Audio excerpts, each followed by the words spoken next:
कि मानेसर टू ढोलाकुआ एक public transport हवा में चलने वाली स्काई बस जिसमें 100 150 लोग ऊपर के ऊपर बैठकर चलेंगे तो उससे ये कम होगा।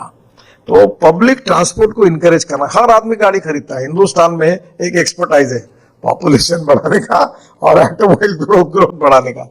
मैं शायद डर रहा हूं कि 5 साल के बाद ऐसी स्थिति ना है कि जितने लोग हैं उससे गाड़ियां ज्यादा हो गई। ये हर घर में 3 लोग और 5 गाड़ियां। और दिल्ली में तो आप पार्किंग ही नहीं करते, पूरे रोड जैसे हमने रोड आपके लिए बना है पार्किंग के लिए।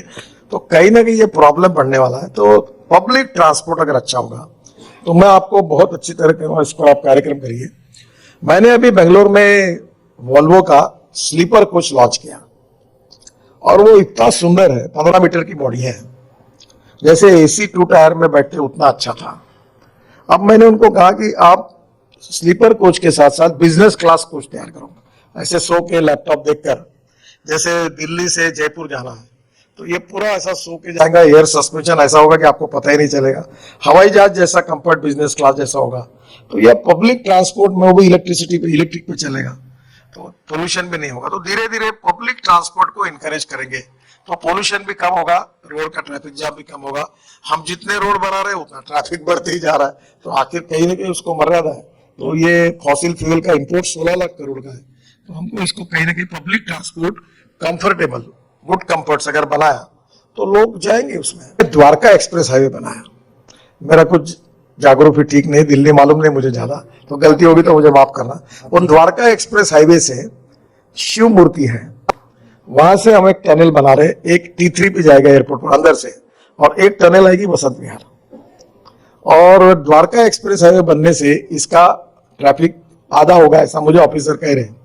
पर मैंने अब ये निर्णय किया है, उसका स्टडी चालू है, कि धौलाकुआ से उतरने के बाद हम जैसे उतरते हैं, जहां से चढ़ते हैं, वहीं से हम लोग 2 लेयर 3 लेयर फ्लाईओवर बनाए। अभी जो फ्लाईओवर है वो सिंगल लेन है, जो डायरेक्ट मानेसर जाना है वो ऊपर लेवल पर जाएगा और डायरेक्ट चला जाएगा। और फिर और एक कोशिश कर, हम लोग फॉसिल फ्यूल का 16 लाख करोड़ का इंपोर्ट करते हैं, डीजल पेट्रोल और गैस का। ये जो इकोनॉमी है इससे हमारी इकोनॉमिक चैलेंज भी है, और इसलिए हमने ये तय किया कि हमारा किसान अब अन्नदाता नहीं ऊर्जादाता बने। और मैं 2004 से, मनीष को पता होगा, मैं इथेनॉल कहता था, बीजेपी का प्रेसिडेंट था, तब लोग मुझे बोलते क्या इथेनॉल बोल रहे हैं। अगर उस समय मेरी बात मैं कन्विंस कर सकता तो आज स्थिति नहीं आती। अभी हम लोग पेट्रोल में 20% इथेनॉल डाल रहे हैं और हमारे देश में इस साल 40,000 करोड़ की बचत हुई। और ये पैसा जो है एग्रीकल्चर इकोनॉमी में गया। अब देखिए हमारे देश में कॉर्न सरप्लस, गेहूं सरप्लस, चावल सरप्लस, शुगर सरप्लस, हमारे पास रखने के लिए जगह नहीं है।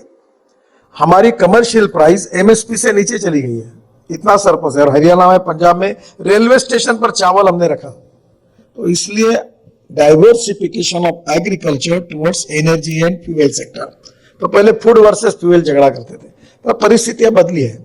और अभी हमने शुगर केन जूस से इथेनॉल, फिर सी मोलाइसिस से इथेनॉल, फिर BAV मोलाइसिस से इथेनॉल, फिर उसके बाद हमने corn, rice, broken rice, food grain से इथेनॉल, और अभी हमने आसाम में बाम्बू से इथेनॉल बनाया। और ये इन्वायरमेंट का बहुत बड़ा विषय है कि हमारे देश में खूब वेस्टलैंड पड़ी है। आपको याद होगा मोहन धारिया जी हमारे बहुत बड़े पॉलिटिशियन थे, अन्ना कहते थे उनको, उन्होंने वेस्टलैंड पर एक रिपोर्ट दिया है भारत सरकार को। ये वेस्टलैंड ऐसी पड़ी, आप हेलीकॉप्टर से देखोगे तो एक भी पेड़ नहीं लगता, ऐसी पड़ी हुई है। वहां हम बाम्बू लगाए और बाम्बू से अगर हम बायो इथेनॉल बनाएंगे तो अभी हमने नई गाड़ियां लाई है, हीरो, बजाज और TVS। इन्होंने 2 व्हीलर जो है वो पूरे 2 व्हीलर फ्लेक्स इंजन पर लाए। Flex means 100% ethanol. अभी टोयोटो, विक्रम किर्लोस्कर जी का देहांत हुआ, मैं परसों बंगलोर में उनके घर गया था। उनने मुझे प्रॉमिस किया था कि 1-1.5 महीने में टोयोटो की गाड़ी आएगी। उनकी एक कैमरी गाड़ी थी, वो क्या थी कि पेट्रोल पर 40% इलेक्ट्रिसिटी तैयार करके चलती थी। अब उनकी गाड़ियां 100% बायो इथेनॉल और 40% इलेक्ट्रिसिटी तैयार करेगी। अब इथेनॉल का माइलेज और पेट्रोल का इसमें अंतर था। एक दिन मुझे पता चला कि रशिया में कोई रिसर्च हुआ है, तो मैंने उन साइंटिस्ट लोगों को यहाँ बुलाया, मैंने प्रेजेंटेशन लिया, मुझे अच्छा लगा। फिर मैंने पुरी साहब को, इंडियन ऑयल के चेयरमैन वैद्य, और राम कुमार जो हमारे फरीदाबाद के रिसर्च लेबोरेटरी, तीनों को बुलाया, प्रेजेंटेशन हुआ। तो उन्होंने मुझे कहा कि it's a very good idea but we feel it very difficult. तो मैंने उनको हिंदी में कहा उनके सामने कि भाई गाजर की पुंगी है, बजाओ, बजती है तो ठीक है, नहीं तो छोड़ दो। बाद में 3 महीने ट्रायल हो गई और ये प्रूव हो गया कि इथेनॉल का माइलेज और पेट्रोल का सेम होगा।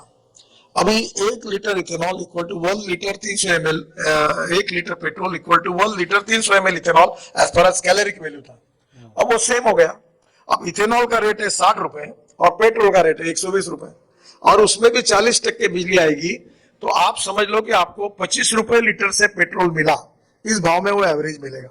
तो इकोनॉमी बचेगी, इन्वायरमेंट, इथेनॉल ग्रीन फ्यूल है वो बचेगा। तो पहली बात इथेनॉल। सेकंड इंपॉर्टेंट थिंग जो हाइड्रोजन की है, हाइड्रोजन 3 प्रकार का है। जो पेट्रोलियम से निकलता है वो ब्राउन हाइड्रोजन है, जो कोयले से निकलता है वो ब्लैक हाइड्रोजन है, और जो पानी से, ऑर्गेनिक वेस्ट से या बायोमास से निकलता है वो ग्रीन हाइड्रोजन है। अब जो पानी से हम ग्रीन हाइड्रोजन तैयार करते हैं उसमें 70% कॉस्ट पावर की है। तो आइडिया ये है कि रूफटॉप, ये जगह है या ऊपर में रूफटॉप लगा देना, जो कुआं है या जो टॉयलेट का पानी होगा वो शुद्ध करना, वो पानी को लाकर पावर यूज करके, इलेक्ट्रोलाइजर करोड़ सवा करोड़ का है, उसको लगाकर हाइड्रोजन निकलेगा। और इथेनॉल का जनरेटर मैंने वो भी पहला बनाया, मैं इसकी पैसे नहीं मुझे फिर यूज करने। तो वो 60 रुपए लीटर है, डीजल 110 रुपए है। तो उसी पे वो कंप्रेस करके 500 बार पर गाड़ी में भर लो, ट्रक चलेगी, बस चलेगी, हवाई जहाज चलेगा, even pharmaceutical, chemical, steel industry चलेगी। और हम आज एनर्जी को इंपोर्ट करने वाला देश है।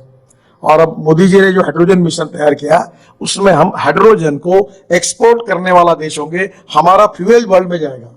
तो अब इसमें काफी रिसर्च हो रहा है और मेरा जो प्रयास है कि ये सब किसान जो है ये अन्नदाता के बजाय ऊर्जादाता बने।